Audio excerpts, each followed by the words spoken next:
Mastery grading. There have been many questions and conversations around grading. Grading is complex. We know there is no one right way to grade as different schools have different policies, philosophies, and expectations. I would like to suggest we invest our time and energy not on the topic of grading, but rather clearly communicating the level of learning our students are at.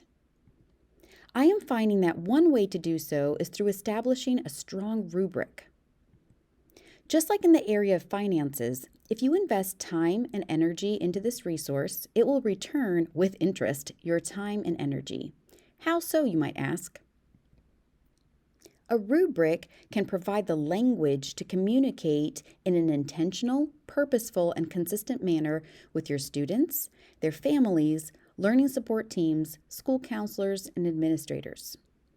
Communication can be informal conversations, conferences, feedback, as well as more formal through writing reports and comments.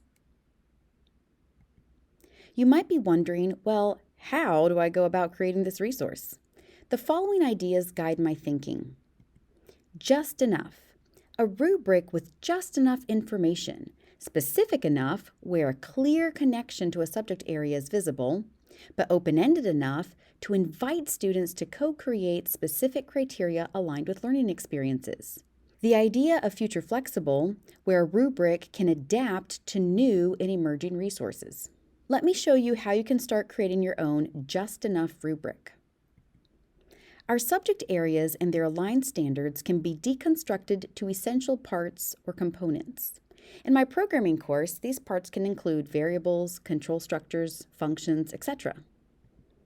Students should then be able to talk about the purposes of those identified parts. If you understand the purpose, you can articulate your understanding by defining, analyzing, evaluating, etc. Once students can identify the parts and describe their purposes, they now have the resources to apply or use their knowledge and understanding to create a product or solution. I've created these stems with just enough information to guide a conversation around a student's level of learning. The emerging level focuses on identifying the key parts.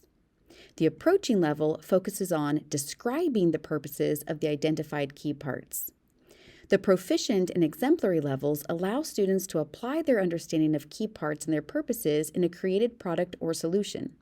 What differentiates the two can include levels of independence, combining skills and understanding in new and creative ways, among other things. Parts and their purposes have a focus on conceptual understanding. When creating, students are demonstrating their abilities to apply or use their conceptual understanding in a product or solution. This is where the just enough guidelines come to use. In my context of programming under emerging, the rubric stem states, I can identify essential parts of code within a program. This is specific enough as it is clearly related to programming, but it is also open-ended enough that I can easily identify specific parts of code based on the lesson or unit we're on. I can also use this stem with any programming language.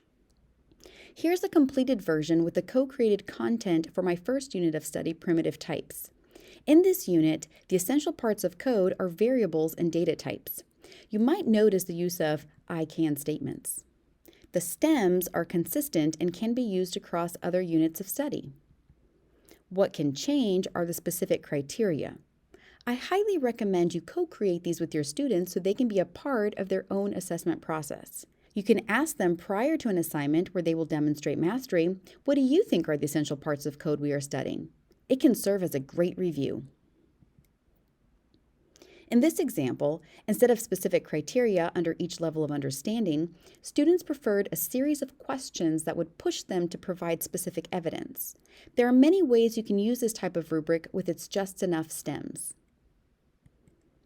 Look in the video description below to access my current set of just enough rubrics for my design and innovation courses aligned with ISTE standards. They are Google Docs for you to make a copy of and modify or adapt within your own context. How are you communicating the level of learning your students are at, and how might you do so more clearly?